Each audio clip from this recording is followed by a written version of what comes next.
compressed down 70–80%, because the information content of the English language is such that you only need about 1.6 characters to represent your language, because E's happen a lot, and then T's and things like that. And then the Z, you can say, there's also a way to do that in digital signaling called what? Like Huffman coding, right? Or how about Morse code? What's the shortest Morse code? E, dit. What's the next one? What's the dash? T, did-ah, A, dot it, N. Interesting. So you're finding that some of these codes were optimized for the person manually sending a transmission to things that go faster. Now, why is your keyboard a QWERTY keyboard? Why don't we have ETAONIRS sitting underneath your index fingers, you know, your fingers? And then because it was jamming the keys. it was jamming the keys. When they first built the typewriter, what would happen is that if you type too fast, those little hammers coming up would stick. And I'm old enough to remember that from typing class. And you're like, you got to unprime, and so they deliberately made it inefficient to slow it down. Now we have a keyboard that speeds it up. What's it called? Dvorak keyboard. When did the Dvorak keyboard come out?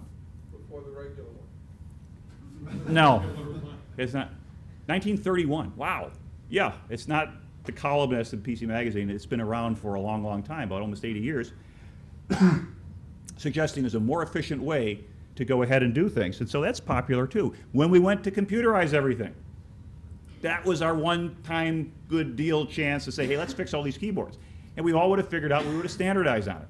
But we didn't, so now we're going to be stuck with QWERTY all the way into the generation of Star Trek. One more cipher, another cipher I'll show you, is something called a Playfair. And this we see from time to time, which is kind of cool.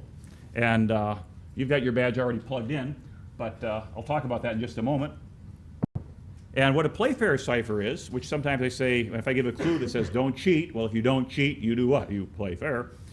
It's some basic rules. And what it is you just take the 26 letters of the alphabet and you usually kind of collapse something out. So instead of either dropping Z, a lot of times what they'll do is they'll say, well, you can just take I and J and make them the same. So a traditional classic Playfair, you collapse I and J together. Well, that's what the Romans used to do anyway. So if you look at some of the old, you know, the J was written as an I in the old Roman buildings. There's a reason for it, but it wasn't Playfair cipher. And so what you'll do is you'll pick a key, and instead of going A, B, C, D, E, F, G, H, I, J, K, L, you'll go ahead and start populating that key into this 25 by 25 or 5 by 5 grid. So you can't repeat the letters, right? Because you're not going to use the same one over. So if I use the key less moose, more crypto, what's the first letter that would be a part of my key? L. So I'd stick that in the first position. And then E. The next letter is S. Well, I've already had an S, right? So I skip that. What's the next letter? M. Then O. Then what's the next letter? Well, you fit. Yeah, all the way down to R, because O, S, E, M, O. So down to R, C, P, and T. And now we've emptied out our key. And what do we pad the rest of it with? Whatever the leftover letters are in the alphabet in order. You think there might be a little potential structural weakness in that from a cryptographic perspective? Well, now that they built this nice little 5 by 5 grid, what do I do with it?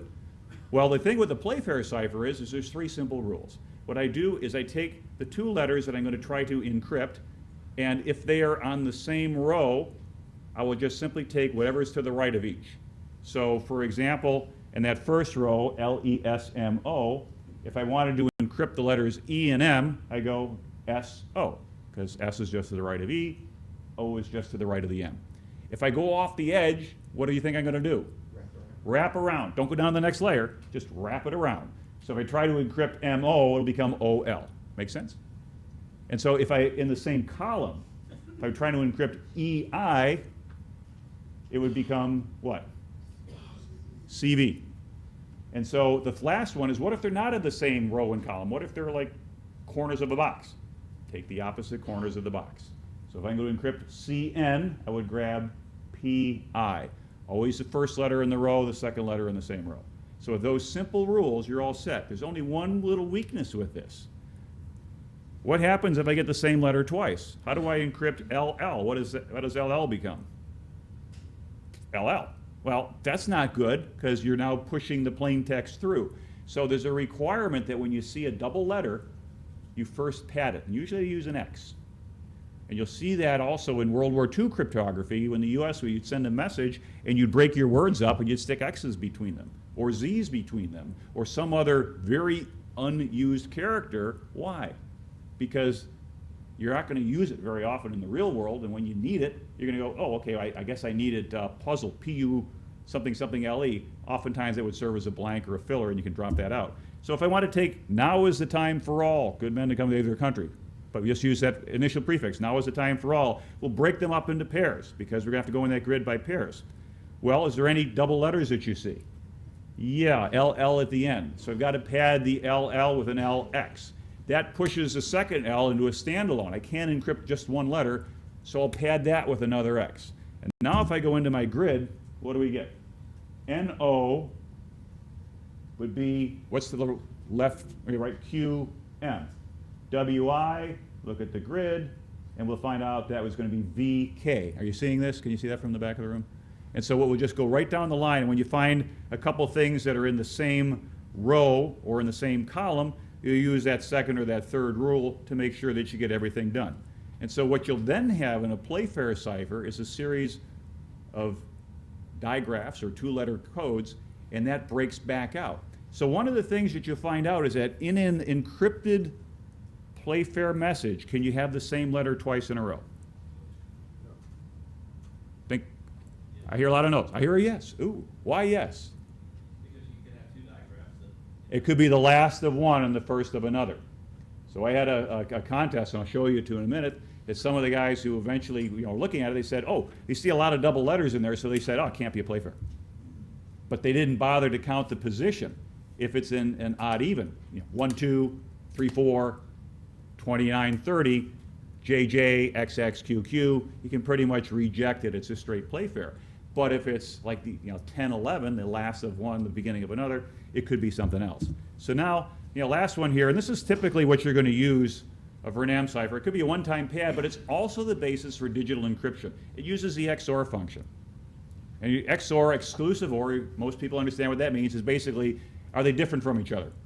Is 0 different from 0? No, that's false.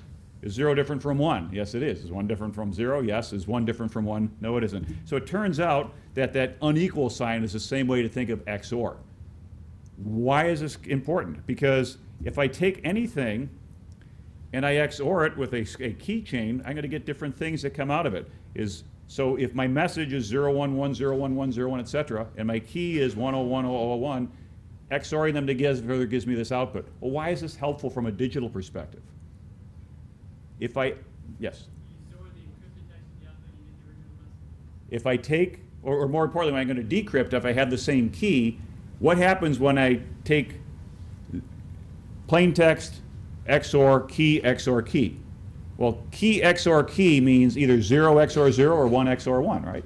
What's the result of either one of those? It's got to be 0, right? 0 is not equal to 0.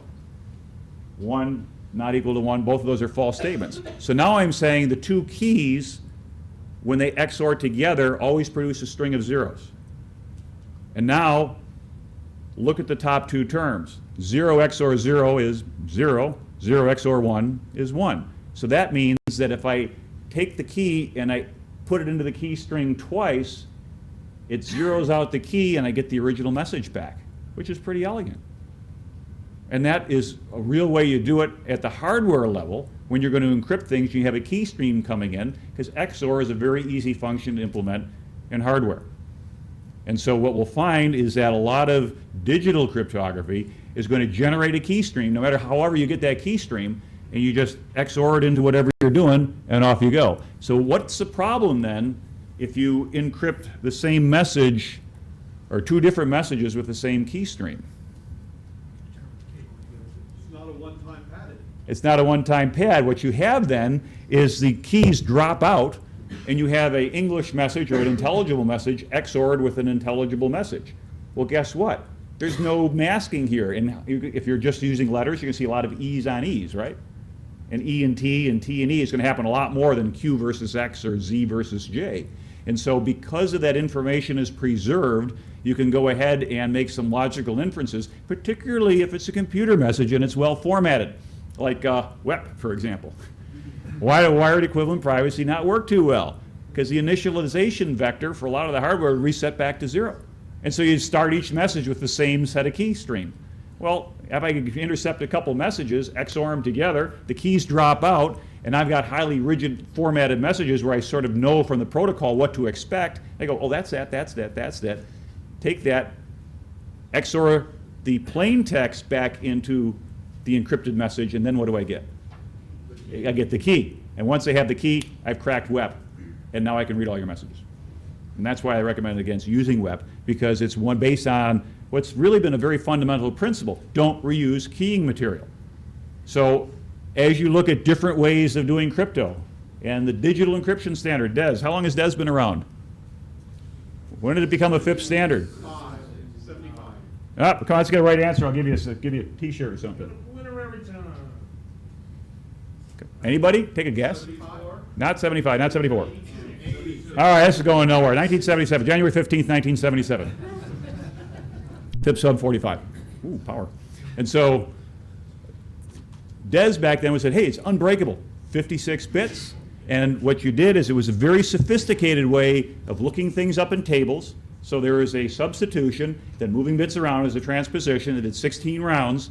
And if you understand enough about mathematics, you understand that those lookup tables had a lot to do with group theory. And so mathematically, it was such that a lot of attacks were postulated against DES. People said, DES is dead, DES has been cracked. What's it really been done? It's been brute forced, right?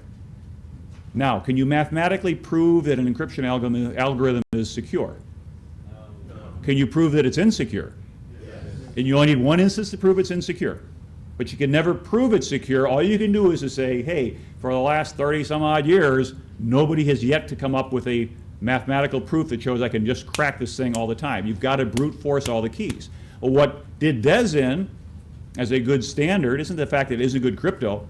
The fact that somebody has wrote an algorithm that's been, or a team who wrote an algorithm that's been around for 33 years tells you it's pretty good stuff. But now we can build hardware with special purpose chips that can brute force all these things. You can do tables, lookup tables, rainbow tables. You'll hear that term where you already have things that are pre-encrypted, and you can go away. What was one of the projects that was done a few years ago that was designed to go ahead and analyze a huge amount of data, but push it out to a lot of other people's computers? The SETI project, right? Remember, you could download the SETI project, you could analyze some of this data that was coming out from outer space, and maybe you could find alien life forms? Well, think about it. What a better way. I mean, all these hackers out there, all these people, you're pushing out botnets. So all these botnets out there sending out spam, running distributed denial of service attack. Why don't we take some of these tough problems and like botnet that out so while your computer is just sitting there idly, it's starting to work on cracking ciphers, like maybe from the bad guys who are going to shoot down the next airplane or something like that. Interesting concept for Homeland Security. Not sure we're going to see that coming out anytime soon, however. But it tells you there's a lot of different ways you can use this stuff. So if you want to win crypto contests, that's kind of what I want to talk a little bit about to get you in the mindset here. You got to start thinking like the person who develops a crypto contest. If anybody here is in law enforcement or does private investigation, or you watch CSI, what do you try to do? Think like your opponent. If you're in the military and you're approaching a battlefield, think like the opponent. You want to go ahead and get inside that other person's head. In this particular case, what are the ways that these things are put together? A lot of crypto contests can't be too complicated, like a PDPH badge contest. Anybody remember that from a couple years ago? Because then you go through so many, far stretches of the imagination, like, well, who's going to connect those dots? And so what you want is something that ideally goes in stages, or allows people to work their way through, so you kind of get to a plateau and you go, man, I got that. Anybody wearing a badge? What do you see on those badges in addition to ShmooCon 2010? Someone says GPS coordinates. Who told you they were GPS coordinates? You didn't need to be told, right? You just looked at it. And there's a set of 4 numbers. How many different badges are there out there? Well, badges are also in the manual as well. Ooh, interesting. We got 6 or 7. Yeah, this reminds me of one to say, like, how many have seen at least 4, at least 6, at least 7, at least 20? Okay, somebody's seeing double maybe, I don't know. So anyway, I've offered as the contest goes on during the ShmooCon, if people get stuck, if we're not making good progress, you can follow me on Twitter, G_Mark. Some guy in Japan grabbed Gmark, go figure. So, but G_Mark, if you follow me, I'll go ahead and issue little hints and tips and things